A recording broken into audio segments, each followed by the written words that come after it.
Les rendez-vous de l'Église protestante unie.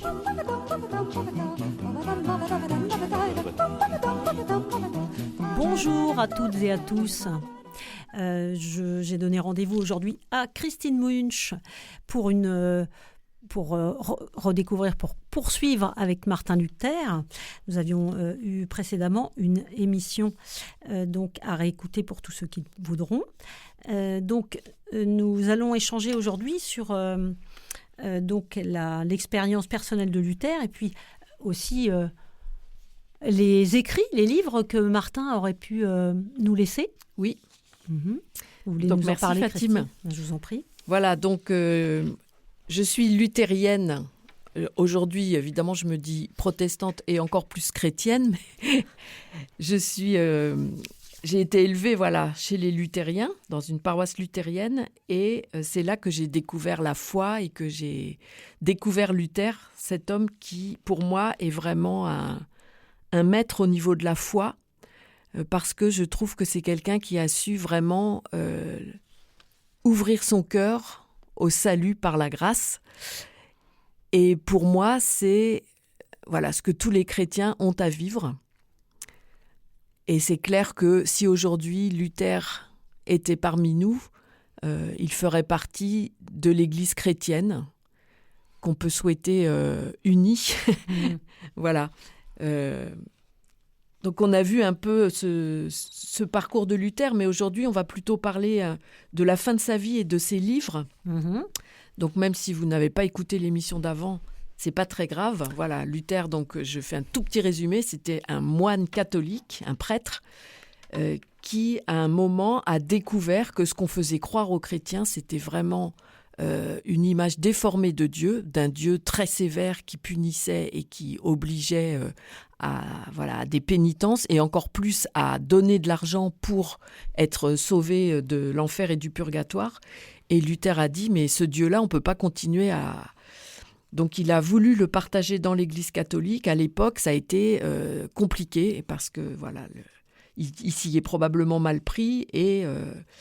le pape de l'époque était pas forcément le plus ouvert à ça.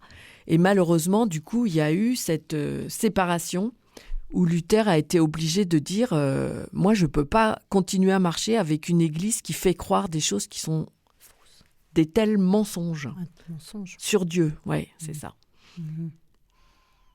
Voilà, donc c'est terriblement fâcheux.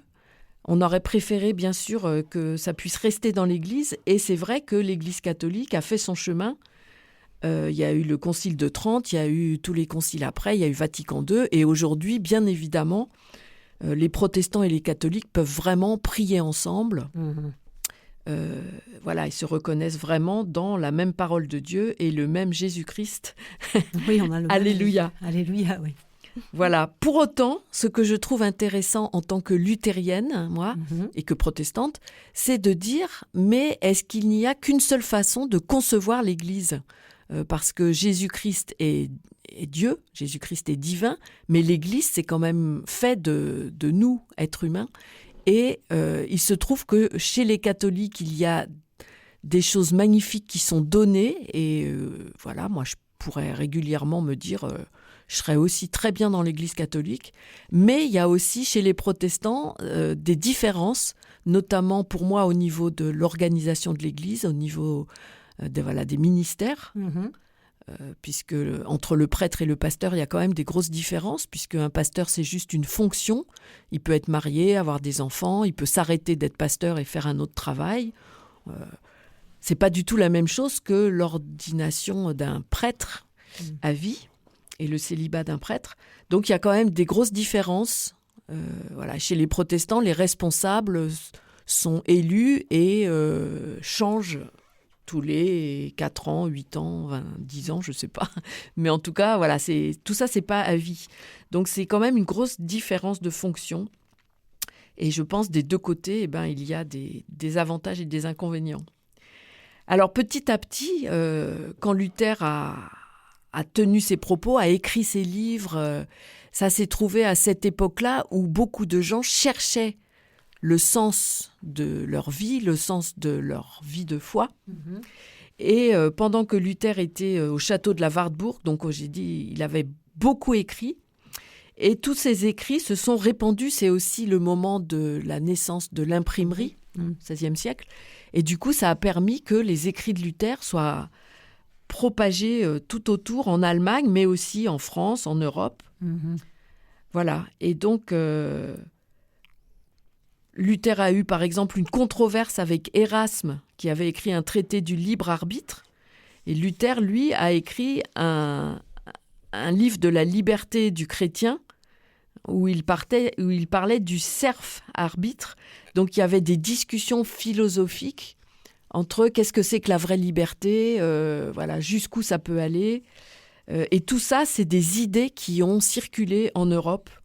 Petit à petit, il y a de plus en plus de princes allemands et de villes libres, dont Strasbourg d'ailleurs, qui ont adopté la réforme en disant nous, ça nous va mieux de vivre notre foi avec ce cadre-là. Et donc, il y a eu un colloque en 1529 à Marbourg qui a aidé à faire une unité doctrinale, une déclaration commune. Voilà, parce que il y avait Luther, mais il y avait après d'autres personnes, d'autres théologiens qui se sont levés à côté de Luther. Donc peut-être une fois on parlera de Calvin en France, oui. Mais il y a Zwingli en Suisse. Ulrich. Voilà, Ulrich. À côté de Luther, il y avait Mélanchthon, qu'il ne faut pas confondre avec Mélenchon. Mélanchthon, voilà, qui était un homme de paix qui a essayé de faire s'entendre des chrétiens de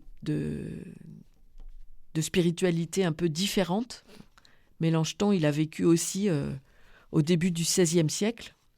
Et il a vraiment fait tout ce qu'il a pu pour essayer une conciliation entre les catholiques et les protestants. Mm-hmm.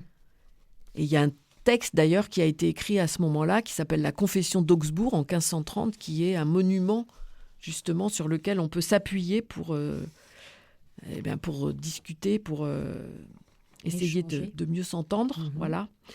Et au niveau de l'Eucharistie, il y avait vraiment des différences, même entre les gens qui se reconnaissaient de la Réforme. Par exemple, Luther, lui, voulait rester vraiment à la présence réelle, alors que d'autres, comme Zwingli, par exemple, disaient que le pain et le vin, c'était des symboles du corps et du sang de Jésus-Christ. D'accord. Voilà, entre les deux, il y avait Calvin qui était...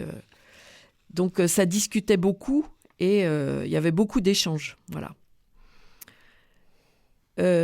Alors, ce Martin Luther, on peut dire, il a eu une vie vraiment mouvementée, pleine de périls. Donc, on avait dit la dernière fois qu'il a risqué d'être mis à mort, bien sûr. Et puis, c'est quelqu'un qui avait un caractère avec des périodes de confiance et des périodes d'angoisse. Ça a même été à certains moments quelqu'un de dépressif. C'est pour ça que sa découverte de la foi, cette libération par la découverte du salut gratuit, c'est pour lui quelque chose de vital, quoi. C'est pas quelqu'un qui était facilement en paix. Il manquait de confiance en lui, peut-être ? Alors, il manquait de confiance en lui. Il a été élevé comme à l'époque. Mais, très durement. Oui, avec des châtiments corporels, une image de lui certainement pas très facile à porter. Et puis, il était très perfectionniste. Donc, il avait tout le temps l'impression qu'il faisait pas assez bien, qu'il n'était pas dans les clous. Voilà, pourtant... Certainement que dans son couvent, il était parmi ceux qui faisaient le mieux possible les règles. Mais voilà, on peut dire de lui que ça a été quand même quelqu'un, justement peut-être à cause de son perfectionnisme, qui n'a pas pu passer à côté, qui a été obligé de dire des choses qui ne lui paraissaient pas justes.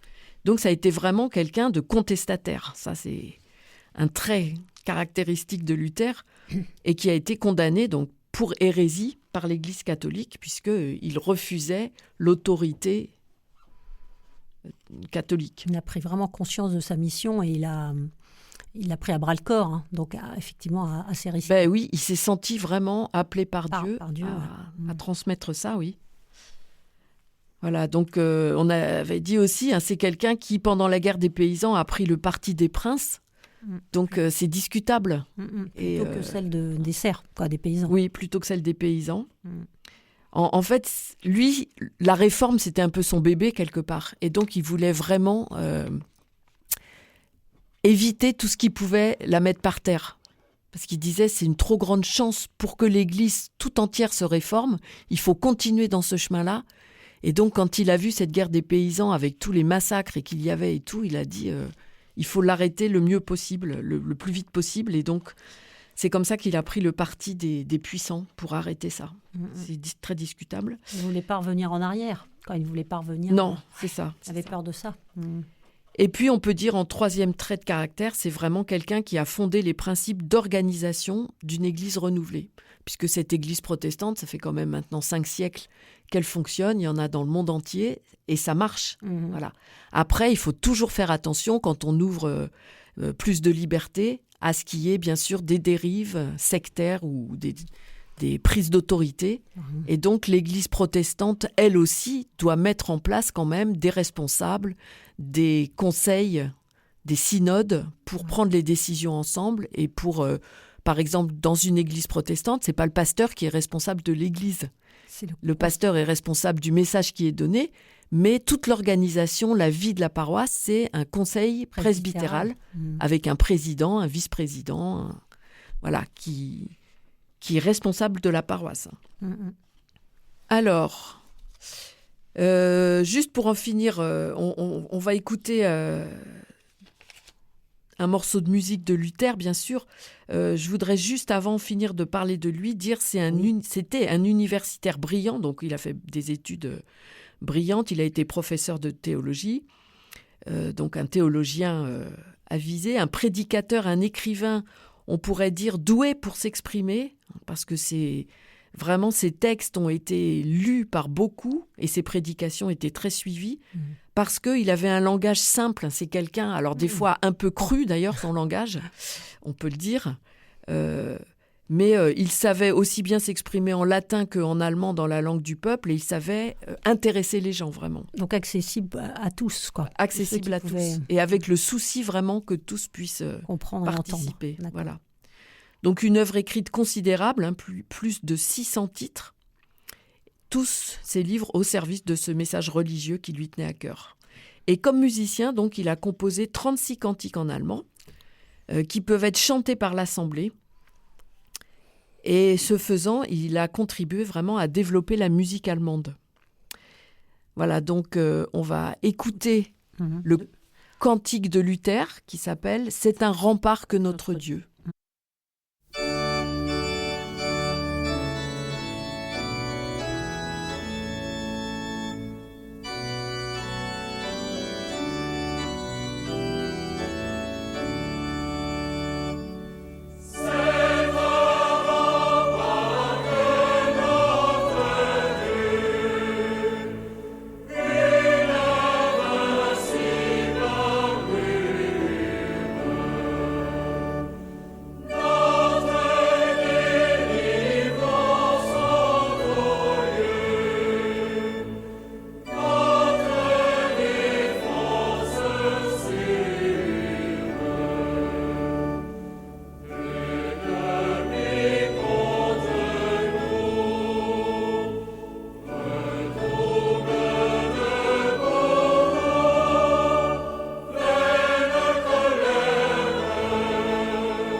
Vous êtes bien sur Radio Fidélité, dans les rendez-vous de l'Église protestante. Nous échangeons avec Christine Münch sur l'homme Luther et donc sur ses écrits. On va parler un petit peu de ses livres, parce qu'il nous reste un petit peu de temps. Donc, est-ce qu'il y aurait un livre ou des livres que vous pourriez nous conseiller, Christine Münch ? Alors, il y en a un que j'aime particulièrement, qui est très connu. Et je crois que j'en ai déjà parlé à cette radio, mais il y a un bout de temps, donc on ne se rappelle plus. C'est le commentaire du Magnificat par Martin Luther. Et Martin Luther disait, le Magnificat, c'est prier Dieu avec Marie. Voilà, c'est pas prier Marie. Non. Le Magnificat, c'est Marie qui prie Dieu. Et donc, c'est ça que Luther aimait. Luther était fasciné par Marie et par le Magnificat. Il était très déçu des fois de lire certaines choses qu'on disait au sujet de Marie, parce qu'il disait il ne faut pas la dépouiller de sa vraie gloire. La vraie gloire de Marie, disait Luther, c'est qu'elle est la messagère de l'Évangile. Et ça, c'est quelque chose qui pour Luther était vraiment une perle fondamentale rare. Et une perle rare. D'accord. Il va jusqu'à dire, même Luther, que Marie a tout compris dès avant la naissance de Jésus. Donc, quand on dit que les protestants n'ont pas de relation avec Marie et tout, peut-être qu'on ne prie pas Marie, parce que nous, on prie que Jésus et Dieu, et le Saint-Esprit, mais Marie est quelqu'un de vraiment important dans l'Évangile, dans la vie de Jésus, et pourquoi pas dans notre vie aussi. Personnel. J'avais entendu dire une fois qu'il paraît qu'il y a pas mal de pasteurs qui, dans leur cœur, parfois s'adressent à Marie. Pourquoi pas ? En tout cas, pour moi, c'est pas... Des fois, on nous dit la grosse différence des protestants avec les catholiques, c'est que les protestants ne prient pas Marie. Pour moi, c'est pas du tout la grosse différence, ça. Non. Un protestant, moi, j'ai déjà vécu des moments où j'ai été en relation intérieure avec Marie, des moments très forts de ma vie, et voilà, je suis protestante pour autant. Je pense que Marie fait partie de la foi chrétienne, comme un témoin privilégié, comme une femme qui a tout ouvert à Dieu, et donc voilà. Alors dans ce Magnificat, Luther, il voit vraiment, non pas, il va pas écrire sur Marie, mais il va écrire sur ce que Marie a vécu. Et dans le Magnificat, pour Luther, Marie livre son cœur. Et il dit, ce Magnificat, c'est vraiment un cri de joie. Un cri de joie que Marie exprime pour célébrer la grandeur de Dieu. Elle a vécu une expérience de l'Esprit Saint à l'Annonciation. Et il n'y a pas eu d'intermédiaire. Ça a été directement dans son cœur. Marie a entendu cette voix. Et elle a découvert que Dieu est vraiment un Seigneur qui a pour unique occupation, comme elle le dit dans son cantique, d'élever ce qui est bas et d'abaisser ce qui est haut. Et ça, c'est vraiment une des grandes caractéristiques, on pourrait dire, de la spiritualité. D'avoir cette espèce d'aspect paradoxal, de relever ce qui est bas et d'abaisser ce qui est haut. C'est vraiment aussi ce que Jésus va faire. Quand il choisit ses disciples, il ne va pas aller choisir des responsables, ni des théologiens, ni des... Voilà. Il va prendre des gens simples, des gens pécheurs, oui, dans tous les sens du terme. Alors, Marie éprouve cette joie tellement débordante que c'est cette joie finalement qui bascule dans une forme de foi. Et cette foi va transformer toute son existence. On ne peut pas dire que Marie est euphorique, qu'elle plane sur un petit nuage, parce que assez vite, elle va avoir à affronter des épreuves, et notamment la croix. Mais déjà avant, d'avoir un fils comme Jésus, d'avoir un fils qui est né de l'Esprit Saint, tout ça, il fallait quand même l'assumer. Hein.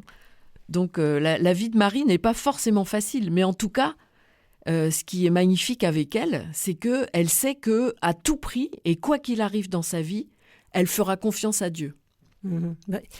Dès le départ, d'ailleurs, parce qu'accepter, sans être mariée avec Joseph, d'être enceinte, elle aurait pu avoir des soucis. Hein. Alors, Luther, il dit, c'est très beau, il dit, dans son humilité, Marie, elle devient un gîte joyeux